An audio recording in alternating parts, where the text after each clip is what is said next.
can feel it down in my plums. When I hear a sound, a rap at the door, my young son Gabriel walks in.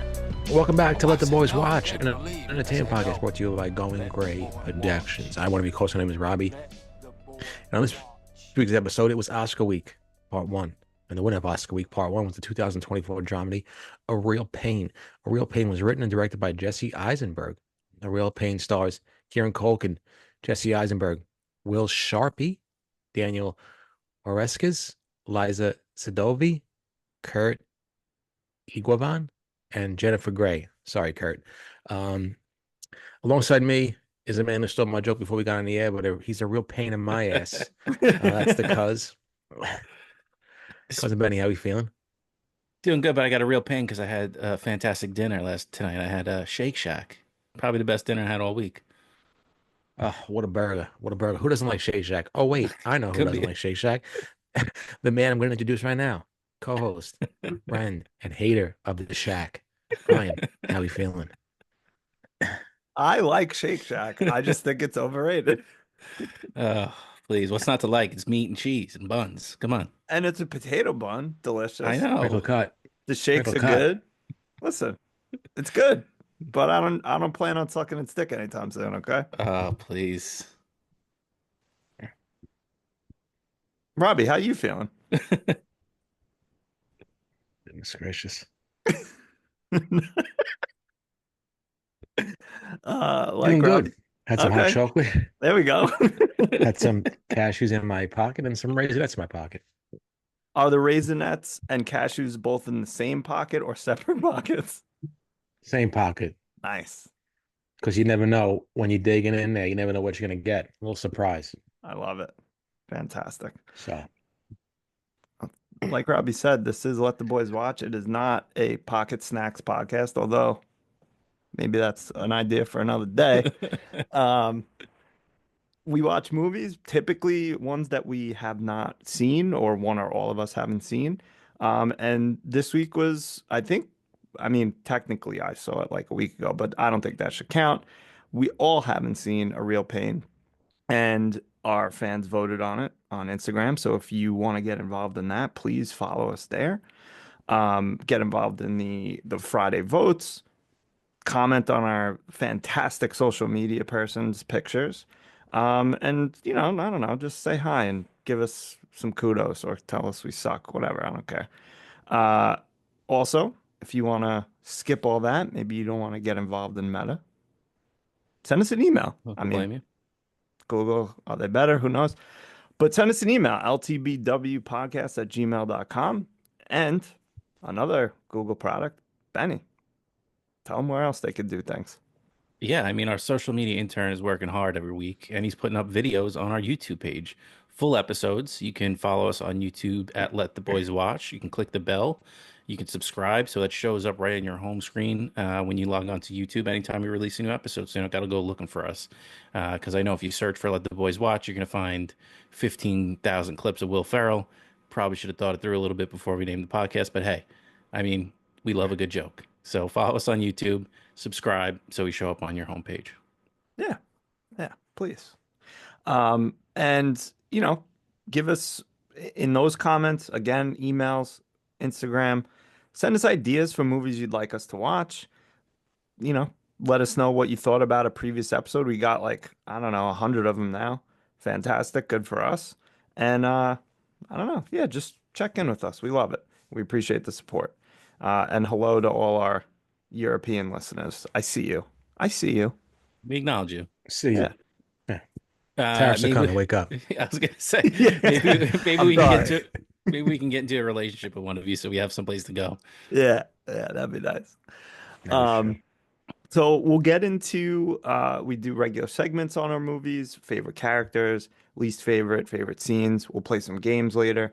But we start how we always start, with a little, I don't know, what you thought about going in. Maybe, this one doesn't have much, but if you have any history with this, and then we'll get into overall impressions and plum scores. Does anyone want to start? Not a lot of history here. It just came out, but anyone want to talk about what they thought about going into this?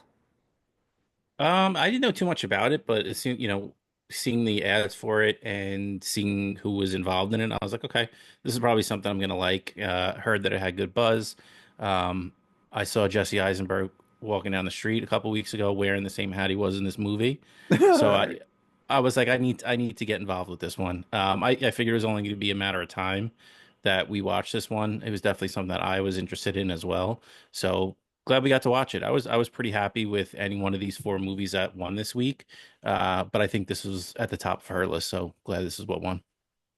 Did you ask Jesse to come on the show, or He was busy. He was is he employing the wearing George. that hat?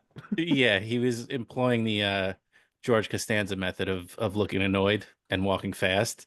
So I was like, he's got to be busy. He's got to be busy. Got to be busy. He does walk fast a lot, even like if you see him in like social network, he does have a fast walk to him. Yeah, it's because he's a robot, I think. Yeah, it's like a penis. Got nice feet. Yeah, that's true. Yeah, I guess. Yeah. Robbie, what about you? Were you excited to watch this? Yeah, I was excited to watch it. I am a pretty decent Jesse Eisenberg fan. Social network obviously don't really say anymore, but I see Kieran Culkin. I was excited to see, um, you know, what his next project would be, and it was nice to see him in this movie because you see like TV shows people and you like them and you enjoy them and you love them and you kind of wonder what the next project is or will they have a stigma of being the same character, kind of like a Kramer, kind of like a George Costanza, right? Like they never can like shed that one character that made them famous. Um, so yeah, I was excited to see where he would go because I did enjoy him in Succession. So I was excited. I mean, I didn't really know that much about a lot of other people in the movie actually, except for Dirty Dancing, Jennifer Grey shout out. So other than that, yeah, I was excited to see it. It was a melancholy type of subject matter, but all in all, I was happy to see that these are the type of movies I'm into, and it's right in my 90-minute wheelhouse. So I was excited about that.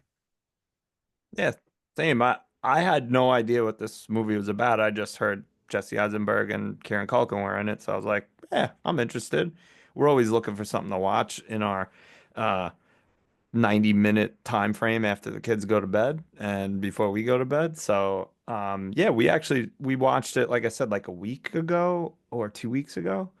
Um, and I love going into movies not knowing anything about it. That's my favorite. To like Same. I totally expected this to be like I guess almost like Woody Allen-esque like type of movie where it was just like in New York and they're just two guys. I thought they might have been like friends or something that just like I don't know, give each other shit and like whatever. There's some storyline.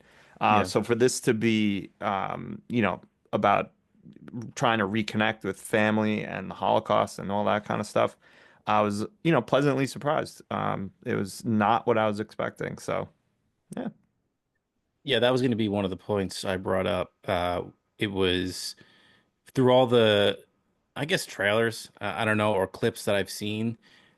I had no idea that was going to be the type of movie that it was, and I really enjoy that. I really like. I would watch trailers if that's what they did. Like they showed you kind of couple moments that give you a little gist of like, okay, I knew there was a relationship between these two characters. They were cousins, and they were going on like a trip, but nothing else that I got. There might have been other trailers that I didn't watch that gave you a little bit more than that, but like you, Ryan, I was like pleasantly surprised that there was way more to this than I originally thought going in. yeah, yeah. Um, Anyone want to start with overall impressions? Robbie? I don't know if you guys can hear me. My internet kind of stinks. Shocker. Can you hear me? All right, Yep. good. Yeah, we're good. Overall impressions, yeah, I did enjoy it. I thought it was a good movie. It's short enough for me to watch it again, but I don't know if again I was the victim of award season or the hype of this movie coming in as far as performance wise, as far as screenplay wise and writing. I did find it a, a a nice movie. I said at some points I thought there was some really great acting in this movie. I love the visuals, and it's a tough subject and a touchy subject to deal with. But I think they not that they danced around it, but I think they did a great job with it. Um, Again, I thought the direction was great. I thought the writing was great. There is some performances in here that really kind of pissed me off. So I won't go into too much detail at the moment, but yeah, it definitely was a movie that again, I feel like I didn't see any trailers, but you just hear like I don't know. Again, I guess I was expecting like some performances to be blown away or some writing to actually knock my socks off. But all in all, it was a good movie. A decent movie. One I'd probably watch again, but I wouldn't be rushing to Hulu to turn it back on. Yeah. All Obviously, you right. gotta sit through those commercials because you're cheap. Wow. Just kidding. I listened to Going Gray. I wanted to get that joke in there. Ryan, you Sorry, I want to go? froze. I froze. What'd you say? Oh, nothing. I'll tell you about it when I see you Friday. Oh, thank you. Appreciate that. Oh my God. I mean, Robbie, I agree with you. I enjoyed it, but I didn't think it was great. I'll say it that way. Um, I thought the writing was nice, was very tight, was very there was a lot of scenes that were I felt like very concise where they could have went on and droned on about their emotional issues or the problems that Benji caused David or whatever just generally so I like that it didn't become a 2 hour or 2.5 hour movie or something um but I just felt like not a lot happened and I think that's the point. I think that was Eisenberg did that intentionally. So in some ways I like it and in some ways I don't. Like the arc for like Benji, like I feel like nothing was really happened. He ended up in the same place as he started. For David, similar.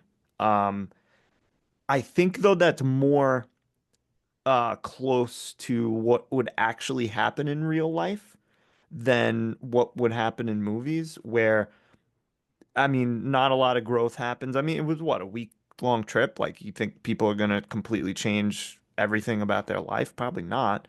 Um, but I don't know. I feel like a movie, I want a little growth. I want the characters or character to have some kind of, I don't know, change something. But I did enjoy it. I um I liked it. I think this really made me think of a movie called Everything is Illuminated. I don't know if either of you have ever seen that. Um, Very similar premise. Uh, Young man goes to Europe to, find information about his grandfather's life and, during this time period. And I like that one better. So maybe that kind of clouded my perception of this movie for some reason. But yeah, I liked it, but I didn't love it. I enjoyed it. I liked it. Uh, I went through waves with this one. There were so many moments early on where I was like, wow, this is like visually stunning. Like I thought it was Oh yeah. really beautifully shot. And then I was like, okay, we're just getting the same Jesse Eisenberg and Kieran Culkin that we've gotten for the last 10, 15 years. And I want to shout out somebody that follows us on Instagram because I read his review of it and I had a similar take, but I don't want to not give him credit for having that take, but it was rt.reviews. And that scene in the restaurant where Benji and David break down, I was like floored by Jesse Eisenberg in that scene. Like the acting was tremendous. Kieran Culkin's character changes so much in that moment. You get so much more depth to him. Um, and then my opinion on the movie changed again. I was like, okay, this is really good, and their performances are so much better than I was originally going to give them credit for. So by the time the movie ended, I was really happy that we watched it. We talk about my other podcast where I tell you what happens after the movie. Like I really needed it for this one because like you start to get so invested in the two of them that you want to know Like, does it is it okay for Benji after like does the relationship change between the two of them? But you get what you get with this movie. Like it's just that week or 2 weeks amount of Snapshot, yeah. time, yeah, of the characters. But I enjoyed it. It's not going to go in like my top tens. Maybe like for top 10 movies we watched this year it would sneak in. Uh, but I enjoyed it. I thought it was really shot really well. Like I said, I didn't even know it was directed and written by Jesse Eisenberg. So shout out to him for that because I didn't know he had something like this in his bag. So a very pleasurable experience for me. I'm not going to crown, like I said, crown it one of the best movies I've ever seen, but it was super enjoyable and well worth the time. Yeah. Yeah. I think we're all on kind of the same page. Plum scores? Anybody want to go first? All I'll right. go first. Go ahead. All right. I was uh again, liked it, didn't love it. I realize that it's a good movie and there's some good performances, although I have some things to say about that later. Um, 7.2. Robbie. Nice. Um, again, I agree with you, Ryan, on the ending of this movie. I didn't like the ending of this movie, not because it abruptly ended. I don't need a fairy tale ending. I don't like those endings at all. But maybe accept the invite to go back and have dinner and hang out with the family and see his son, right? That was his son and his wife. See that. I don't need you to, go. I don't even need you to show me that, but just have them walking off together and then go. That would be nice. That would have been nice after such an emotional trip they're on. And like you said, Benny, I didn't know that Jesse Eisenberg had that kind of not range, but that kind of emotion in him. I mean, that took me by surprise, that scene. That was a powerful scene and a great scene. I do have to say something quick. I hated Kieran Culkin's performance. The person that he was an awful person, and I wound up hating his guts the entire movie. And we can get into that later, but I just didn't like his performance and how he came across as a person. Those type of people I cannot stand. Um, I think a lot of people have a lot of things going on, and I think that how he did, and I understand people do things differently. We can get in that later, but I did have an issue with his performance. I felt it was Roman Roy-ish. It felt like he was the same. He's been the same character and everything I've seen him in. It definitely was a little bit too much for me, and it kind of pissed me off. But other than that, still a good movie. I'll give it a 7.1. I have some All right. takes on that Hey, performance. hey, look, I'm looking forward to getting into it. Yeah, I think that my score is going to fit in kind of where nicely with your guys. I think I liked it a little bit more than you guys, but it's definitely not in the nines for me. I'm gonna go 8.2 on it because, like I said, I enjoyed it. Maybe I'm just a little bit more of a Kieran Culkin stan. He didn't have the Succession outfits, so maybe that kind of dinged him a little bit for you, Robbie, in this one. Like, I know you were big on his fashion, especially in the last season. Oh, But please. no, I get what you're saying. I get what you're saying with his character, but some people don't, handle this kind of emotion well, and I thought he did a really good job portraying that. I could see why he's completely unlikable, um, but in the same vein, I could see this, where Jesse Eisenberg's character would be completely unlikable to a lot of people. But yeah, I mean, if we're sticking to just scores, because we're going to go into the characters later, I'll just leave it at 8.2. Like I said, to me, it was the direction and the cinematography and where it took place and how it highlighted. Again, when you talked about how Los Angeles was a character in Once Upon a Time in Hollywood, like I really feel like they did a great job with Poland and all the different little towns and cities in Poland to kind of make it a character in this film as well. So I thought it was really well done. I agree.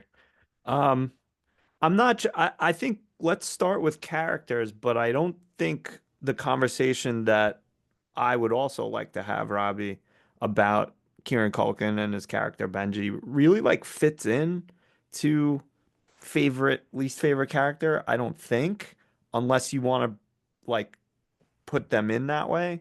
what do you guys think? Should we have that conversation now or just get into characters and see where it leads us? What do you think, Rob? We could have the conversation now. I think that would be good instead of just not Yeah, trying to but just like shoehorn him glossing in. over it. Try to jam it in. Yeah. Yeah. All right. No, because I agree with you, I think completely. Like, I don't, A, the character Benji, I would hate his guts if he was a real person. Hate his guts. Kieran Culkin did a great job portraying him, but I think this might be Kieran Culkin's only character. Like shades of Roman or shades of Benji, like a very similar. Not to say that he can't. I don't know. I've seen how many things have I seen him in? Succession, Home Alone, this, Scott Pilgrim. Not many other things. He does some like voice work and stuff. So I'm not trying to pigeonhole him into say you're only able to do this like emotionally damaged asshole. But I haven't seen evidence to the contrary, so I don't know. Yeah, I think that's a good point, and a lot of it being that we just haven't seen him do much. He kind of like you said, he was in Scott Pilgrim and then Succession, and like what else? I feel like his star is on the rise now, and we will see Yeah. him in more stuff. He's gonna be an Um, Animal Farm soon. okay. It Um, just we'll see. did you see the actors on actors he did with the guy from Sing Sing? I didn't. I know it happened, but I didn't watch it. Was it? Did you watch it? Basically he talks about how um he doesn't like rehearse. He doesn't show up early. Like he just kind of rolls out of bed and like goes into the scene and like doesn't like to discuss it because that's kind of what they did on Succession. And I guess that it just kind of works for him. Right. I think that maybe that's what hinders him going forward is his characters don't have a lot of maybe depth to them because he doesn't rehearse and he doesn't it's just kind of coming from who he is as a person and like that kind of turn your personality up to an 11 and that's just kind of who he is. So maybe that's what it is too.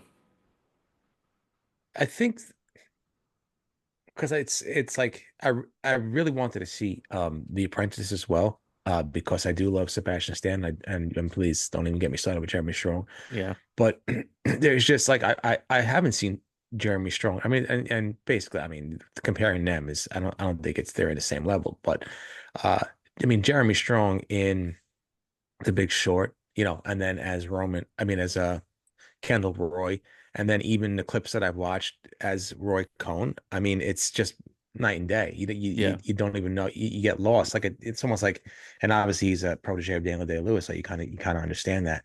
But I just felt like I would have loved to see Kieran Culkin in the David role and then flip it with Jesse Eisenberg. I think because they kind of just played to their strengths in Right. this movie. I didn't. I love his performance, and if he wins, congratulations. I mean, well deserved. Would I be ecstatic? I don't know. I don't have a vote. So what the hell do I know? Who cares about me? But I'd be happy for him because I do like him. I thought he was great. The times where he got emotional, but again, just that character, not Kieran Culkin, the character is just somebody that I can't be around. Um, Yeah. you grieve different. You process emotions different. Everybody's different, right? Some people shut down. Some people, act a certain way. Some people freaking go off on benders and do different things. I get that, but to not take other people into consideration. And there's some scenes in this movie that really was just like very selfish of him to do, while David was also dealing with grief and dealing with a bunch of things and being away from family and stuff like that, and being in a foreign country, in a country that source his ancestors, go through some horrible stuff. Um, I can deal with the grief stuff. I can deal with people processing things different. I can't deal with people being selfish, and I can't deal with people, it just being it about them and putting people down and making a scene and then forgetting that he even made the scene. And then, you're in first Yeah. class, you piss because you're in first class, and then you get to first class in a different scene, and then it's like, oh, well, we deserved it. Like, you can't you can't play with people's emotions, and he did, and it annoyed me, and that's what I hated about the character. There just wasn't it was just a very selfish character, and I don't like that. And that just really annoyed me watching him. And I was like, this guy stinks, and I can't stand him. But I to me, like I think that that's what makes it a good character because like you know somebody like that. And it Oh is yeah. like he's like just full of all these different contradictions and like he can explain away anything that he does to himself, but then trash somebody for doing the same exact thing. And I love that the character is one of those people that you and I might hate, but is so charismatic to other people in another way. And like you just see them like get on with everybody and everybody loves when they show up and you just don't see what people see in him and to kind of weave in and out of him and the character uh it's so funny that it kind of mirrors him and Jeremy Strong in a way, right? Where like Jeremy Strong is objectively the better actor, but Kieran Culkin beat him in Succession for the awards. He's probably going to beat him in the Oscars for this award, and it's because Kieran Culkin is like more of a just charismatic person, where people like look at Jeremy Strong and they're like, "Dude, who is this? He's saying dramaturgically and like for no reason, like." And he's just, he's like takes himself so seriously, and people are like put off by that. But someone who's really into acting listens to Jeremy Strong speak and it's like, yes, this guy gets it. But Kieran Culkin just appeals to more people because he's like this, oh, he makes jokes and he's like, affable and he like, he says inappropriate things. And, so I kind of see that in that relationship as well as the relationship that we got in this movie. Yeah. No, it's true because, sorry, just Oh, quick. go ahead. It's true because like I've watched Jeremy Strong in a couple of interviews recently on YouTube, speaking about the movie, speaking about Roy Cohn, and like, dude, I don't need Winston Churchill quotes. Like, just so I get what you're saying. Like, you don't got to give me like Tolstoy quotes and things like that. Just Yeah. get to the point. Like, you're a smart guy. You read a lot. We get it. We understand. I love you to death. But calm it down. Yeah. So I And get what that's you're like, saying, Betty. and it's like David in this movie. Like he's this like he's like so worried about what other people think about him and like making sure that he's making everybody comfortable around him. And then Benji like doesn't care. Like he's just gonna say what he wants to say and do what he wants to do, and he doesn't care if he makes people uncomfortable or it's inappropriate or he's cursing at times when he shouldn't. So I just kind of like that kind of clicked in my head when you brought up Jeremy Strong earlier. Yeah. Perfect. Perfect comparison because yeah, it's like Kieran Culkin just is a character like this no matter what. Like you said, he rolls out of bed and just is like, all right, let's do this thing. Yeah. And and people who are like Jeremy Strong or someone else who are like preparing, method acting, rehearsing, all this stuff, look at someone with natural talent and are just like, fuck you. Like Yeah. I did all this work and you just showed up in your sweatpants and you're just ready to go. I hate you guts. Yeah. But yeah. I don't know. Like you said, Benny, we all know at least one person like Benji, and it's infuriating, but you love them.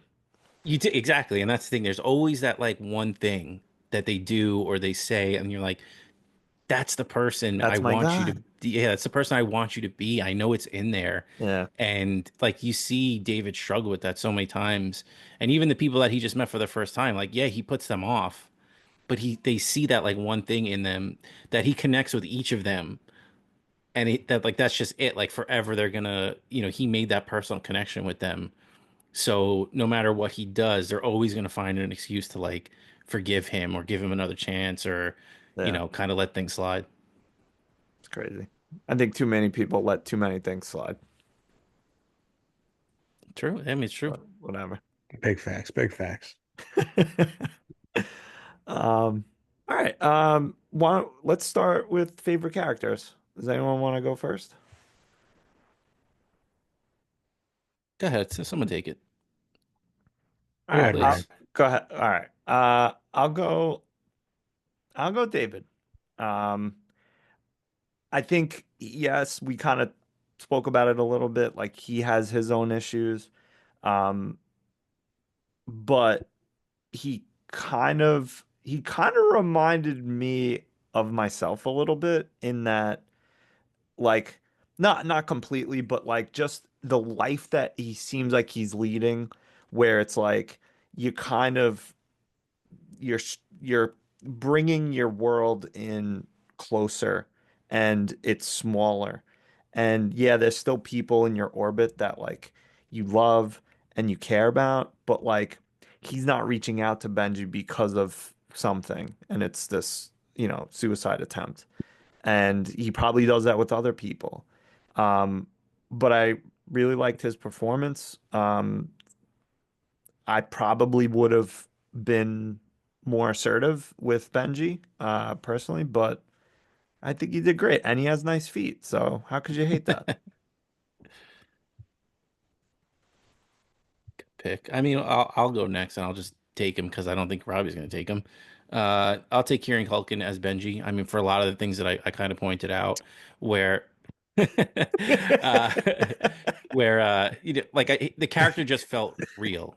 Like all those, all those things that we talked about, like made the character feel real, and I thought that that was just done well throughout the whole entire movie. Like every single character had something about them that kind of made them feel real. Like Mark, the older guy, the older couple. He's just like that kind of detached older guy where like he doesn't care about a lot of stuff, and he also doesn't want to like hear other people's opinions, and he thinks other people's opinions are stupid. Like I don't know, everybody just felt like a real person in this movie, and I thought that Kieran Culkin did a great job. And like I said, once those emotions started like kind of bubbling over for him, that's when he kind of went from, okay, this is just Kieran Culkin being Kieran Culkin to, yeah, he's still kind of being that character, but I'm seeing a lot more out of him and the depth of the character, and I enjoyed him. Yeah, you took my pick, but I guess I'll go to back. I guess I'll go to backup. I'll take James. I think it's Will Sharpe or Will Sharpe. I don't know who it is. How to say it. Maybe I could have did research before we got on the air, but I'll go with him as the tour guide. I really enjoyed his character. He was calm and soothing. Brought some levity to the entire situation. Took constructive criticism, and just a great tour guide.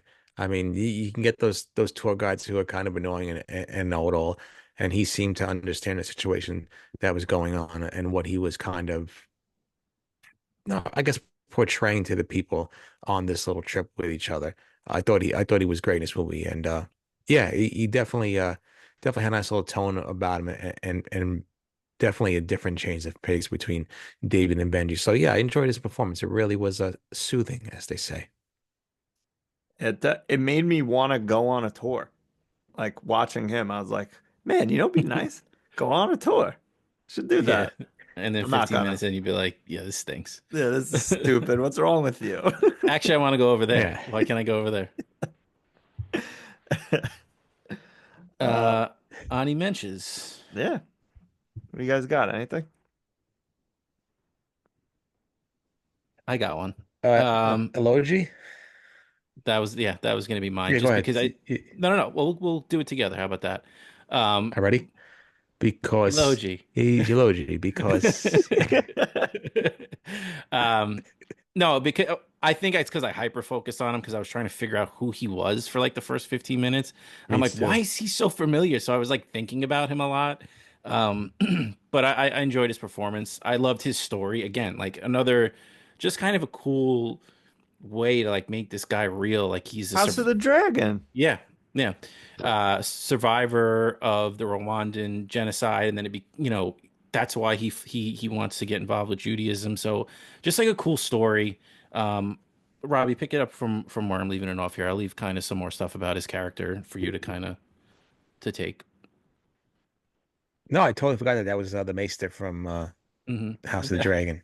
But yeah, that's what I was trying to figure out. I got to finish my app of you know, to integrate into movies of you pause and if you hover over the guy's face or girl's face and they tell you what the movies they've been in. So I don't have to go search it myself. But don't steal that, Elon Musk. Patent Take pending. my social security number. Don't steal, don't steal anything else. Take everything else from me, please. No, he was I just thought he was great. He was enjoyable. I also love that aspect of, tying in the genocide in Rwanda and then bringing it there and seeing why he wanted to come here. He was, I keep on forgetting the word I'm trying to think of, but just in tune to what was going on. I really enjoyed that he was there to kind of witness it and kind of understand it and kind of come from this, kind of cut from the same cloth with the Holocaust and the genocide in Rwanda. So that was a nice little touch, and he was good. He was very good. Another person that brought, a calm, soothing performance to the craziness of Benji's annoying ass. How come everyone like that has that same sweatshirt that he has? You know what I'm talking about? It's like Yeah. not tie-dyed, but it's like almost looks like they spilled bleach all over it. Yeah. What is that? That's the A I'm sleeping on uniform? the couch tonight. Yeah. Yeah. It probably hides stains really well. True. Very True. true. Especially when you're living in the airport. Yeah.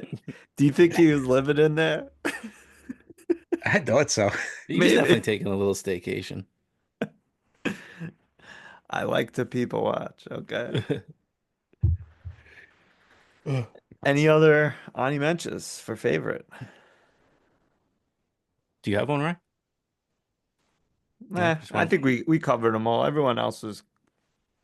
I'll give it to the neighbor who didn't want them putting rocks all over that lady's door because that is dangerous. What if she steps out a door, get the paper, and falls? Who's gonna help her then? Come on, Yeah. Get the papers, get the papers. get the papers, get the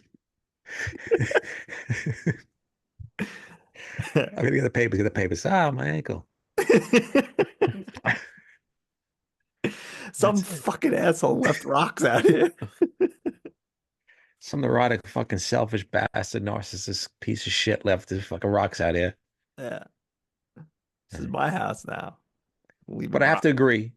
I have to agree uh, with you as well with the Dave comparison. I feel like I see myself in that where I'm very like by the book on certain things and don't take I have friends that would just do absolutely insane stuff and I'd be looking and making sure like there's an exit and there's like things here and there's things there and I'm making Yeah, sure like you know friends would throw up on tables to get a free meal and then I'm the one paying yeah. and so Apologizing. I'm yeah sorry for my apologize transactions. yeah and I'm paying so doesn't be does it listen in that life experience it doesn't pay to be David. You get nowhere. But you get a nice conscience, at least. I go to sleep very easily.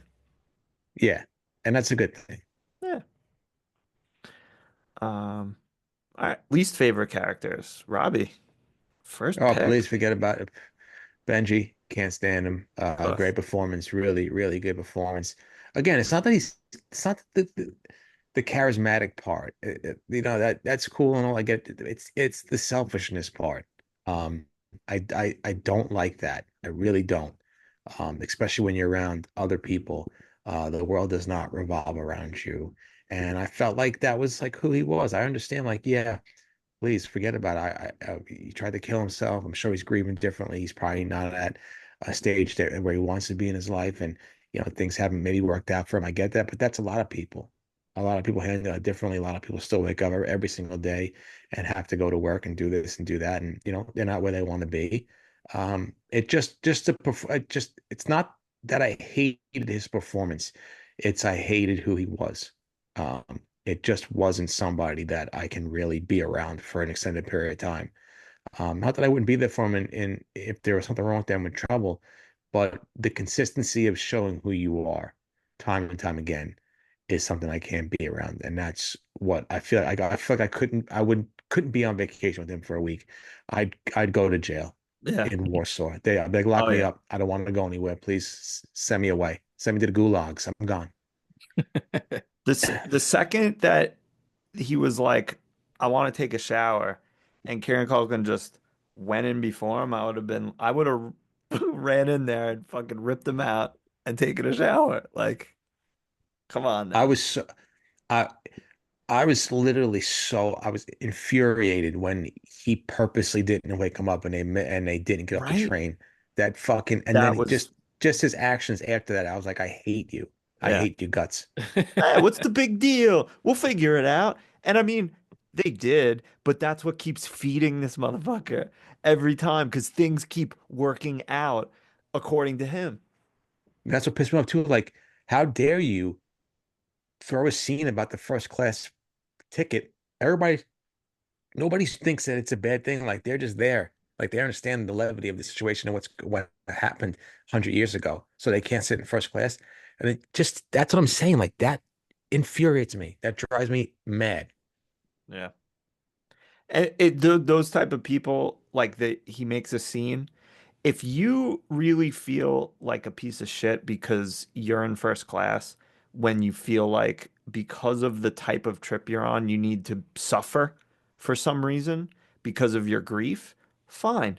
Go back to coach, but don't make a scene and or make your cousin come with you because whatever. I hate people like that are infuriating. Like if you don't like this, go do whatever else you want to do. Don't involve me. Yeah, exactly. Listen, I need to step away for a moment. I'll be right back. Just I need some space. That's all. Yeah. And but he causes a scene, and then David, for all his quirks and all his different things that he's got going on, had to go walk around try and find them with his sandwich and food and stuff like that. And then he dicks him over on and misses it. I get it. Everything.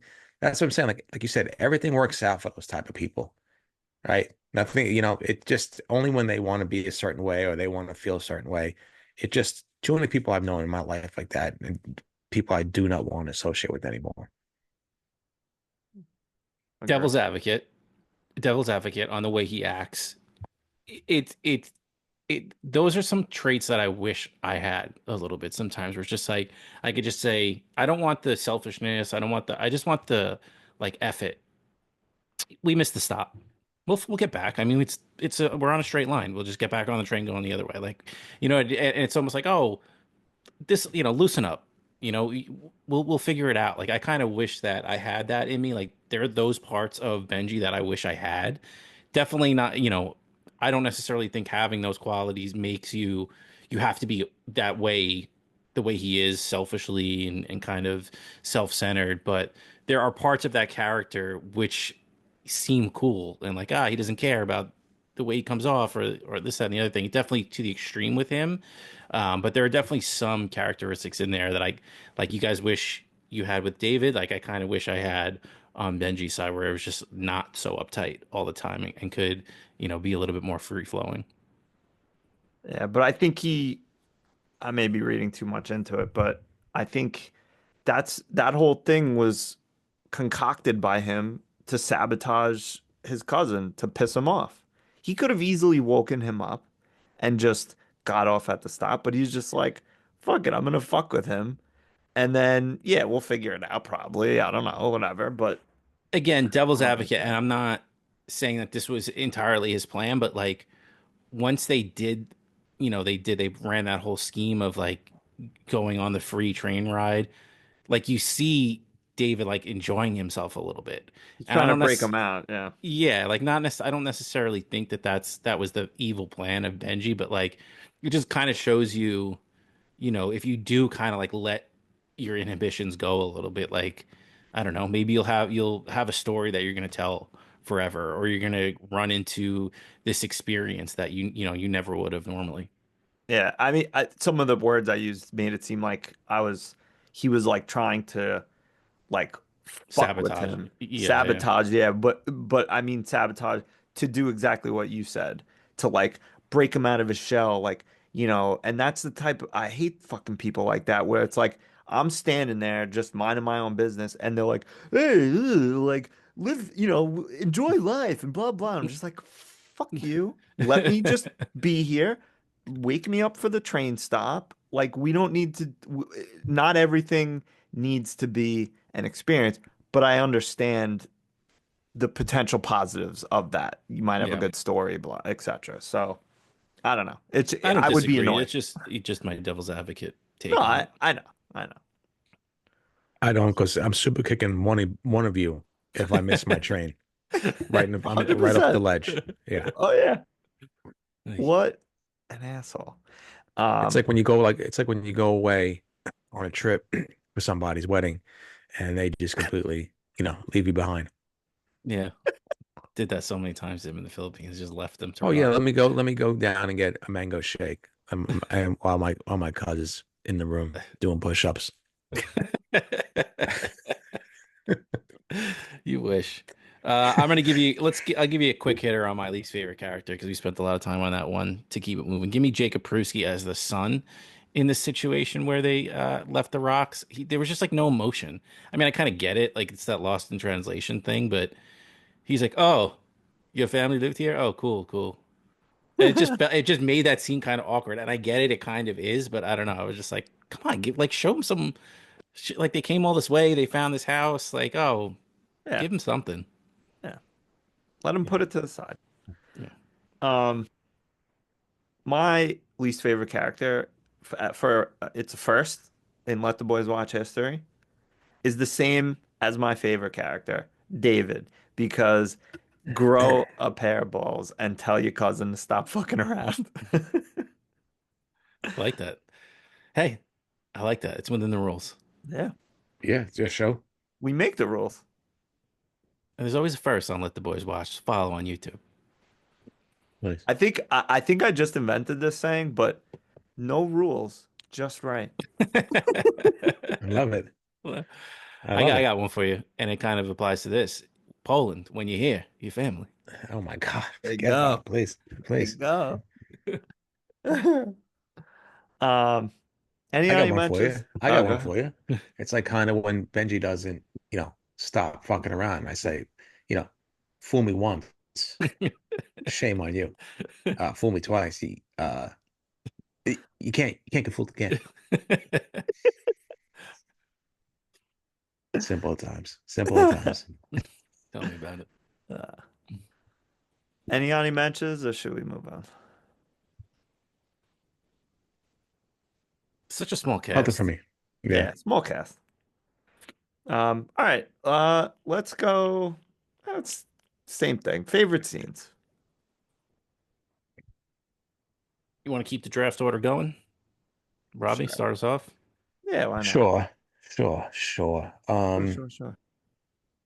I'm gonna have to go with the scene where I believe it's oh my God, I believe it's James narrating um when they get to the specific spot in Poland and he's narrating, but all you hear is his voice, which I love, and then you get the shots of old Jewish businesses and scenes and social scenes of back in the day, pre, pre the Holocaust and stuff like that of a thriving community. So that was cool. I mean, not cool, but I mean that was cool to see all the specific spots and stuff like that. And it's not historical fiction; it's true. Like that stuff is true, and I love that stuff. So it was cool to see all that and the history of it, things like that. So I really enjoyed that scene. And of course, when you get a narration, like 25th hour, when you don't, when the person's not on screen, I love it. Forget about it, please. 25th hour, you get bit by a dog and you got 25 hours to live. So, um, but yeah, give me the shots of the old Jewish businesses and social clubs and scenes and stuff like that and with narration. I really enjoyed that. It brought a lot of sadness, but also kind of a nice, I guess, joy to the scene. Yeah, I mean, there were so many beautifully shot things. I mean, the one that I have another one for the Ani Mensch, but just the scene of the car driving in that huge field and just the way that the camera followed the car, like when they were going to the town to find the grandmother's house. Like I don't know, it was just framed beautifully. Is the red car on that huge green field and the way it was cutting across. I don't know. There were so many, and to your point, that montage, everything was just shot so beautifully. Yeah, agree. My favorite scene, I mentioned it earlier, but it was the Jesse Eisenberg meltdown scene in the restaurant. Like I said, I didn't know he had that in him. You only, I guess, again, this is why we do the podcast because we really haven't seen that many movies besides Ryan, but I've only seen him in like Social Network and a couple of other things, and it's always just feels like that kind of robotic character that Jesse Eisenberg plays, and to kind of see him with all this depth and all that stuff that's bubbling under the surface for him to actually see it get let out. Like, yeah, he did a really good job of letting like that's kind of the person that he was, and he had all these anxieties and fears and all these things weighing on him that other people did, quote unquote, to him that made him neurotic and all that kind of stuff. But to actually see that like volcano eruption of like this is what it is, and I'm just letting it all out. And I thought it was really, really great. And like you saw it with Benji, but you expected it because like that's just kind of the person he was. Like he's just gonna fly off as soon as he has a thought in his head or he's pissed off. Like he's gonna let you know, and you don't expect that from David. And then when you get it, and especially around people that he doesn't know at all, you're already feeling awkward for him to have that emotional release is just unexpected, and I thought he just did such a great job with it. Yeah, good choice as well. Both good choices. Um, I really like that scene too with him, but I didn't love Kieran Culkin. Well, not Kieran Culkin. Benji's actions Explosion. during prior to that, and then coming, and that's what people fucking love. He comes back, he's playing the piano like a hot shot, and you're just like, oh, all right, that's why And people even love him. and even what David did endeared people to Benji more Right. in a way. You know what I mean? Like yeah, he's explaining why Benji causes him so much grief and pain and like anxiety. But part of that is people understand kind of what Benji's going through. And like, yeah, they have the charismatic and that connection with Benji that they don't with David. And like, yeah, they sure they feel bad for David in that moment, but in the end, they're always going to kind of side and feel more emotional towards Benji because, like I said, he made that personal connection with them at some point. Like they made a point of showing him making a connection with each one of them. Agree. Yeah, so it was almost like at the end of the movie when uh James is apologizing to Benji of not being, you know, more in tune with his tone and like that. And he's like, "Oh, really, man? I had no idea. Thanks." And he's like, "All right, bye, David," and then just walks off. It's like, Yeah.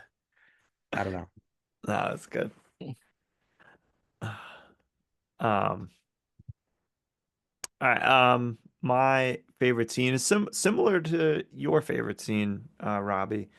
Um, I did really like the scene. I think um, you know, the movie and I maybe Jesse Eisenberg specifically did a really good job in trying to stay, respectful of some of these, areas in Poland, the Warsaw Ghetto and some of the monuments. And I think I'm pronouncing it right, but Majdanek, the concentration camp that they go to. Um, and that's the scene that, while horribly sad, was still for me an enjoyable scene to see that, but also to just the way he shot it. It was very quiet. The tour guide didn't really say much, just a few like kind of tidbits or bits of information here and there, but they really just kind of like were reverent, just this is what it is, and I don't know. I liked it as sad as it was. I still liked the scene. So That scene reminded me of, I don't know if you guys watched it last Oscar season, but Zone of Interest. nope. It was basically about a concentration camp that's like right next to a city. And it reminded me of that whole um, dynamic of, this horrific thing that was happening. And they mentioned it later in the movie when they're on the roof smoking the joint, where he's like, oh, is that, the concentration camp? Like, it's like right there. But Hmm. that's like Zone of Interest is, this family that is like a high ranking official, and like they just live this normal life in this house that's like right next to like the concentrate. It may have Wow. even been the same one, or Maybe. but yeah, it they did such a good job with, like you said, and he says it in the James says it in the voiceover or whatever, is this is going to speak for itself. There's not a lot of things that I have to say. And like you said, Ryan, with the sound, the way they played with sound, and it like completely cut out at some points, just really well done. Yeah. It was I think besides my complaints with whatever, some of the story arcs or some of the characters, I think Eisenberg did a great job with a lot of things in this. And this is, I think, the second movie he's directed. So like I wouldn't be shocked if we see some like serious bangers come from him over the next whatever couple years or something like that. But yeah, good on him. Sorry to again jump on your point, but that's what I love about this movie too is he made all the characters feel like real people, not like characters. Right. And that's what I really appreciated about the movie is all these people are so complex and effed up in their own ways that like you can pick out something in each one of them that you're like, I don't like this person, but that's how everybody is, and I think that's Right. just a kind of a credit to him of like how well he was able to write all these characters and make them feel real. Right. I totally agree with you, and I think I said something similar earlier that like, yeah, it definitely feels like a snapshot of like a real trip with a group of strangers. But I don't know if that necessarily makes for good fiction. Yeah, I guess no, that's up to, yeah. up to the viewer's opinion, but no, it was good. It's good. My biggest fear, a trip with strangers. But to, like again, I mean, I hate to keep like jumping on this. It felt real, like how they went from okay, we're introducing ourselves for the first time to like how their relationships develop. Like it just felt like that's how it happened. You have that person that like, the wife of the older couple was like, oh, we're boring and like, and then you have Benji, who's like the one in the group that's like, over Yeah. shares and makes Firecracker. things awkward and is, inappropriate. I felt like everything was so real, but that is definitely my fear too of like being in a social setting like that. I would love a Benji to be there to just take the focus off me completely. Yeah, I'd be David 100%, and people would just be like, "This guy's an asshole." And meanwhile, it's like, no, I can't even control my anxiety right now. Yeah, you're lucky I'm on my 2 feet and not passed out. Yeah, you look, I got out of bed, and I'm here. Yeah. Ani mentions. What do I have here? While you're looking, I just quick one when they're on the roof and David uh tells him, how he made him feel by trying to take his own life. I thought that was a great scene. Yeah, and I loved his like Benji's reaction to that too, Yeah. where it's just like that callous, Just like, yeah, I understand what you're saying, but in his own mind, he's kind of like, you don't even fucking understand what I've, like you could tell, you like, I don't don't get care. it. Yeah, you don't get it. Yeah. Exactly. That's what I was trying to But say. that's one thing I hate about people like that too, is like, all right, I don't get it. Tell me. Yeah. Explain to me why I don't get it. Like that's like teenager. That's how I was when I was an emo little teenager. Like you don't get it. You don't understand. Well, yeah, and that's again another great line from that whole David scene in the restaurant where he's talking about what his grandmother said. The first generation is working a job that's like physical backbreaking labor. The second one's kind of like that entrepreneur kind of higher class, and then third generation is smoking weed and living on the couch in the basement. And that's exactly who Benji is. And, he's just like he's privileged, but he doesn't realize that he's privileged, and he's depressed, and he's got all these different things going on. Um, and David sees it, and Benji doesn't.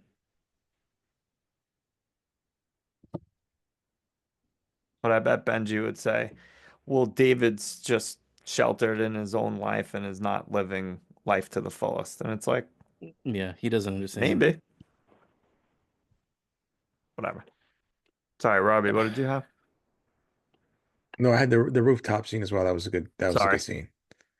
No, don't worry about My it, please. Real pain. Real pain. my Ani Mensch is when the two montage of the cousins when they leave the group and they're walking around and Benji buys the hat, but it's specifically the shot of them walking on that kind of like bridge thing over Hmm. the mural. I just thought that shot was like again another kind of like stunning shot of them walking over that mural. Good call. That was good, mate. Oh, I know why. Maybe I'm not liking this movie as much because it's about two cousins and it reminds me of me and the cousin. I'm saying, you know, let me in. Let me in. Open up to me. Let me in, please. And he refuses to let me in. I'm All still right, trying to Benji. get in. All right, Benji. I've been trying to get in. I can't get in. It's like a Please. vault. It's like a vault. I don't, Steel I'm like, wall around open up. I'm like, where are you? Open up. I say, here I come. him. I hope that's the picture for the YouTube cover.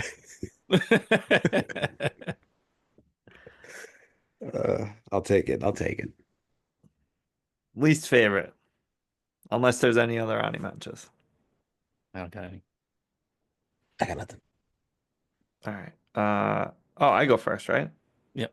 Yeah. I'm gonna go with the scene when they're in Warsaw and it's the monument to the ghetto heroes and I felt David's anxiety and like shame that his cousin was having them like pose with these statues and like do all that shit. Like I would have been mortified to be around that group of people doing that. And is it really like disrespectful to be doing that? I don't know. I guess that's up for debate, but I would feel like they are disrespecting the memories of those people and I would have just like left. I would have no, I am not being involved in this. Again, and that's the thing I keep going back to. Like, that's okay, right? That's okay to make a joke of those soldiers who potentially lost their life, right? Right. That's okay to do that. But sitting in first class is just fucking Wrong. you can't do it. Oh my God, I'm having a panic attack. How dare I sit here privileged? Like just Right. you're in first class. You're not even in first class. You're not even getting mimosas or Bloody Marys. Chill out. Yeah. Like that's the person that I don't like. That's like rules for thee, not for me, or whatever. Things like that. Like, dude, you're making this a joke Yeah. here, and then any other scene, you're just having a nervous breakdown. Like, I don't know. I don't know. You know what though? That kind of makes me think again, I'm not deep. I don't understand things on a level until a lot of times people point them out to me, but almost just kind of makes you think that they're just going for that kind of bipolar thing with him. Where like, yeah, I mean maybe maybe it's just as simple as he's bipolar and like a certain thing that will trigger him and then it's the worst, it's the worst possible thing you could do. He's going to see the worst in it. And Right. then the other side, like he just woke up on the right side of the bed and he sees this and like, let's just go have fun. And, he could have had the complete opposite reaction if like James suggested that they did that to him, but uh, Probably David true. David said something to him that made him feel weird, and then he would have went off on that diatribe about why are you desecrating this statue. So I don't know. That's just something that kind of clicked in for me right now. I was like, maybe it's just as simple as like he's just bipolar, and aside from all the things that are going on, like he's just getting triggered left and right. Yeah. I kind of thought that too. I think I don't know enough about bipolar disorder or things of that nature. I did read like of course some argument on the internet where people were like he's not bipolar because blah blah blah. He's this or he's manic or he's, whatever and everyone was whatever. But I Yeah, All the agree with doctors on you. there. yeah, the internet psychiatrists. Yeah, Yeah. the fuck out of here. But I I agree with you. There's something there that they were trying to portray. I don't know exactly what, but something. Listen, I'm going to try and get this word in every single podcast now, but I feel like you got a juxtaposition between the two characters, right? You got David, who has, a case of OCD, and he's taking medicine for it.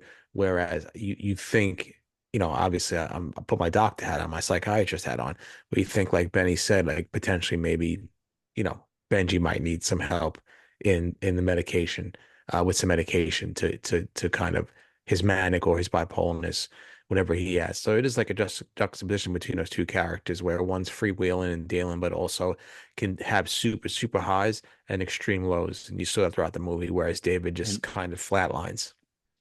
Yeah. yeah, and he may not be getting as much enjoyment out of it, but he's able to regulate, his lows. Good point. Regulators. I don't know. I got I got to see where I can get juxtaposition next week, but we'll figure it out. Oh, we'll find something.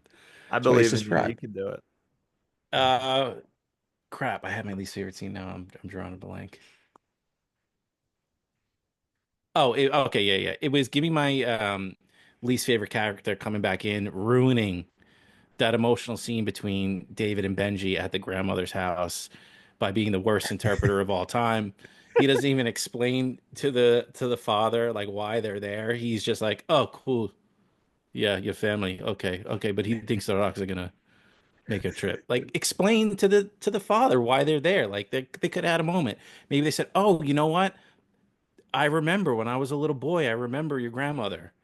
She was friends with this one and that, and nothing, nothing." So give me the worst translator of all time. Not only is my least favorite character, but ruining that scene for me. Fair. Yeah, it's like Eastern Europeans don't really have, they're not really warm, I think. No, No. So, no. yeah, they portrayed that pretty good. I agree. I agree. Those two annoyed me very much.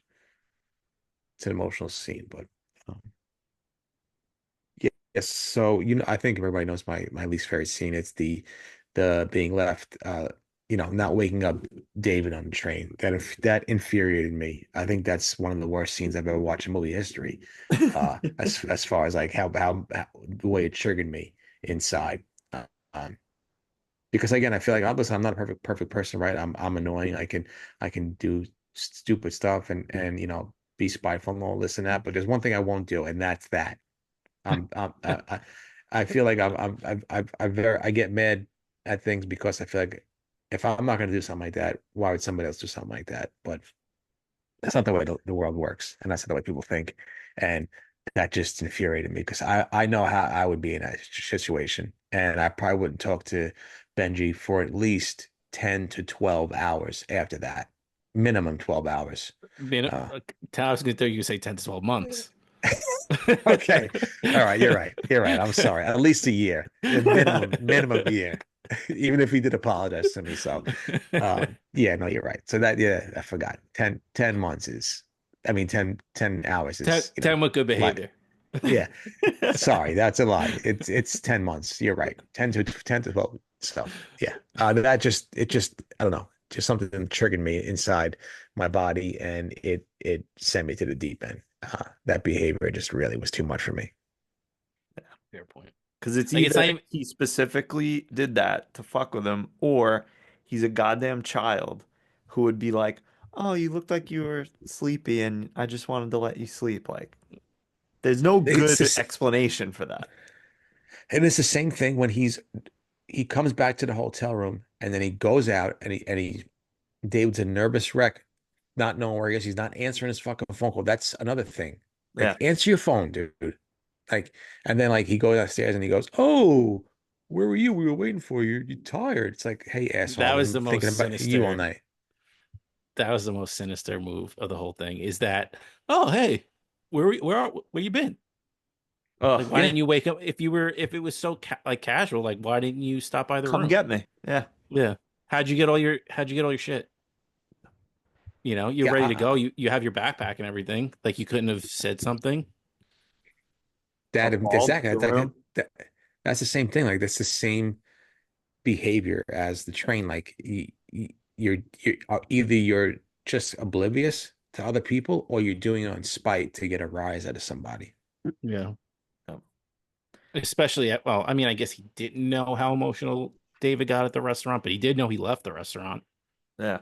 without everybody. So, eh, Oh, that I'm confusing things because I was gonna say, was that wasn't the same night that he was hanging out with Jennifer Grey, was it? That was yeah. It was. So my question to you then is, would you answer your phone if you were stand up 69 and Jennifer Grey? Because I don't know if I would.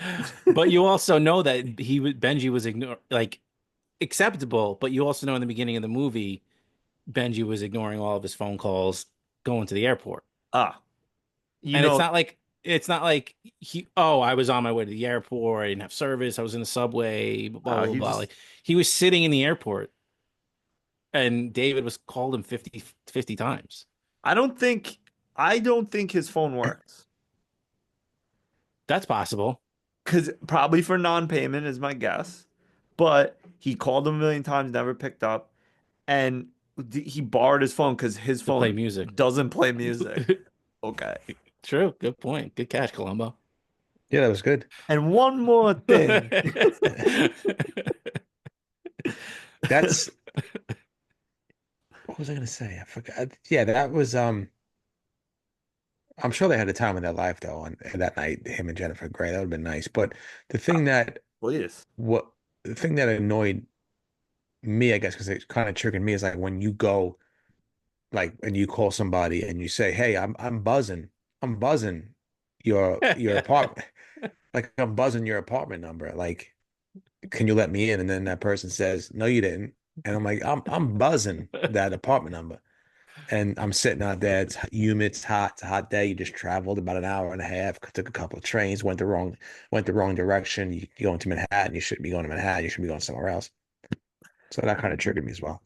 Ryan, did I ever tell you something about my cousin? He's a saint, and the amount of things that he puts up with, I just got to say, there should be a monument to him. Maybe one day I'll build a statue for him. Commission a statue. Yeah, put it right in the Yeah, middle of make sure the Babylon statue. Village. Oh, please make sure the statues of me doing the last name redacted shuffle. Wait, did we get it or do I have to edit it? It's good enough. All right. I'm not. I think it's fine, right? Yeah, it's I fine. don't even know what time we're at. The shuffle. I have no audio mentions for least favorite scene. Me neither. Me either. It was very good. Very good. It was Yes. hard to find. It's hard to find a least favorite scene in this one because 90 minutes, No, good pacing, good. everything Most of got it in, was got good. out. I honestly would have been fine with it being a little bit longer, but hey, that's me. Should we move on to our games? Yeah, let's do it. Kick us off. Well, Ryan, where you going tonight, Frank? Tahiti is a game we like to play based on a Christopher Walken quote. Shout out Christopher Walken, shout out Severance. Oh, It's a very random quote from the movie Catch Me If You Can. And it's maybe something we think of in the movie that we thought was super random, a pop culture reference, just anything like that. Uh, so I'll go first with my wig on tonight, Frank Tahiti. And it's the beautiful, fantastic trains in Poland. I mean, come on, can we get something like that here? Like, I get it, we're a very big country, infrastructure, nobody wants to invest, but look how nice those trains are. I'm on the LIRR, my back wants to break, like it smells, peas leaking out. Like, look at those fantastic sliding doors. I could say the same thing about England when I took the train from London to Liverpool. Like, there's just a treat to be on the train. So that's my way of going tonight, Frank. That he eats fantastic public transportation, and why don't we have it here? I will say Oh, Amtrak, decent. Not great, Better, but but also still looks like it's from the still gross. 70s. Yeah, it does. Still smells like cigarettes in there. Yeah. No, yeah, I need some high speed, some nice trains. It's embarrassing. We said we're the number one country in the world. It's embarrassing. Well, I will say this about the current administration is things might get so bad in the air, we might have to invest in trains again. That is true. That is true. Silver lining, babe. Yeah, I ain't flying for a long time. No, definitely not. I ain't flying for the next 4 years. That's a guarantee. I know. I got to fly in June, and I'm like, whatever. We don't have to get into it. Yeah. Well, my way going tonight, Frank Tahiti, is previously referenced. Just Jennifer Grey being in this film. I said that was her, and I was like, wait, was it really? I had to go Yeah. back and look. Yeah. She definitely looks a little different. I didn't, you know what? I didn't love her character, um, but not enough to like call her out specifically as like a least favorite. She just kind of seemed like it's like, all right, what are we doing here? Grow up. What Yeah, are it was you, like yeah, it was like 60? Come on. yeah. Now I know why you don't get any work. Oh, It my wasn't a nose son, job. my daughter married a rich dude. Oh, Yeah, well, she did light up that bogey, and I was like, hey, let me get one. Not bad. wait, bogeys hit Breakfast of different in champions. Europe. Mm, I could Oh, smell it now. Please. oh, I know. Nice cup of Joe with that. Oh, please get the old bowel movement going. Please Oh look my out. goodness. Oh God. Not much better. Uh, well, change the subject. Where you going tonight, Frank Tahiti? My way you going tonight, Frank Tahiti, is to Benji. Benji, take a flight to Tahiti and get your fucking act together. I knew spin on where Goodness. you going tonight, Frank Tahiti. I like it. There you go, right? Take a trip to Tahiti, enjoy yourself, get some meds, and fucking, look yourself in the mirror and say, am I it? Am I the cause? Hi, hello, it's me. Secret Swifty. Oh, please forget about it. Obviously. The best. He he's the type of person that if he did go to Tahiti, he would fucking tell you about it for the next 14 years. And I would hate every second of it. He'd come back with a Please. big straw hat, and it'd be his whole personality. Oh, 100%. Yeah, it's like somebody who went away 2 years ago and still doesn't shut up about it. Yeah, you. That's me. Yeah, it's me. Oh, okay. Uh, well, our second. Sorry, but I'm sorry, Oh, go but ahead. if you're new to the podcast, I did go to the Philippines for a wedding. You wouldn't know, probably the bride and groom, because they could give a hoot. So, but it Please. is what it is. You don't do those things. You don't expect, but you just do. Yeah, right. Please. You got no heat in the apartment. Oh my God, I'm overeating. I'm You slowly silly. becoming David. I'm slowly becoming David. Oh, don't forget to take your meds. Well, our second and final and most popular podcast game is working overtime with Matt Damon because we love Matt Damon. We want to see him get more work, even though he has tons already. And so we cast him in this movie in a role that exists or one that we make up. So please, Benny, kick us off. Oh, please, where you going tonight, Matt Damon? Yeah. Uh, gi- give me. Oh, this is hard because it's such a small cast. Give me. All right, give me a cameo of Matt Damon as the owner of the restaurant that they're playing Havana Gila in, and they mentioned, oh, how it's so kitschy. Matt Damon coming over, he's patting backs, he's saying hello to everybody. Hey, you got a problem with the music that I'm playing? Go scratch. Just kidding. Here's a free round of fries on me for playing the Ooh. music that you don't like. You just get, you get a little Matt Damon. You get like the shirt, like four buttons open, tons of chest hair pouring out. He's Couple got the, chains. yeah, he's got the chain right with the Star of David on it, and we get Matt Damon, restaurateur of Poland, cameo Love it. edition. Love it. Um, give me an older, fatter, balder Matt Damon as the husband, whatever the fuck his name is. Mark? Mm, I think Mark. Doesn't matter. Flipper. yeah, Mark. Yeah, Mark. But I want him to say even less. Oh, cramp? Yes. Sorry, Charlie Carl. Oh, horse. Please, worst. I had please. one before on I'm my still here. foot. I almost jumped off the roof because I just wanted it to end. Oh, I'm still here. Don't worry about it. I'm still fighting through Good, good. Too bad my voodoo doll didn't work. it. Yo, You miss me. Hey, you miss me. how funny would it be to just Fight. have voodoo Fight. dogs?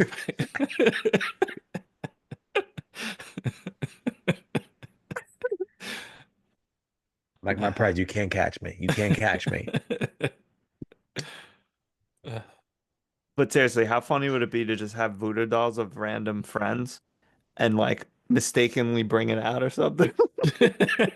Oh, you're not supposed to see this? Excuse me. Sorry. Sorry. Uh, patent pending. Uh, give me Matt Damon as Mark, and I want him to say even less. no lines in this film, and all he does is just kind of shrug every time something happens, walk away when people talk to him. That's it. No lines. He just exists. He doesn't like Benji's bullshit, but he's too old. Can't be bothered. Can't be bothered. I don't give a fuck. I'm just here for my tour. I'm here because my wife made me. If it was up to me, I'd be in my garage drinking beers, hanging out by myself. Look, can I add on? Please. This is a first. Give me like just enough prosthetics on him and completely unmentioned in the credits and we get the whole time you're like, is that fucking Matt Damon? And there's just not enough there Yeah. for you to confirm it. Like that would be just And perfect. in the credits, it's like Mark Darman. John Barron.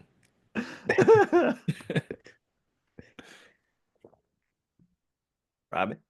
I'd say, please give me a lean, mean, only in a movie for maybe a minute or two. Give me Matt Damon as the conductor on the train who finds out that Benji does not have a ticket.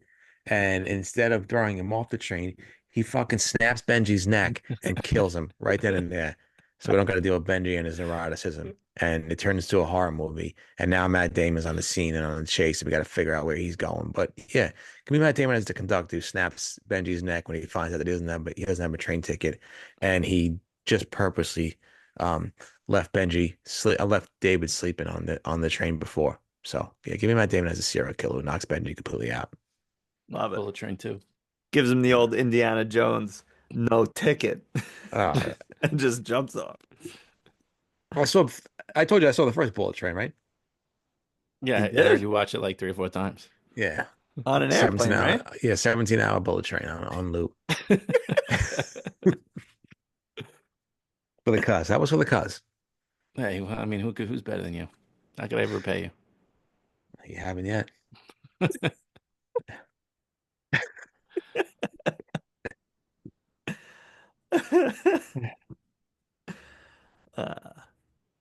Anything else about this movie or your relationship?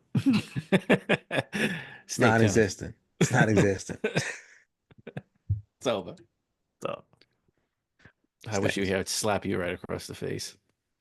Like Oh my David. God, I wish I was where you were. I could flick a cig in your face for old time's sake. See you next week, bitch. all right. Well, let us know what you thought about this film.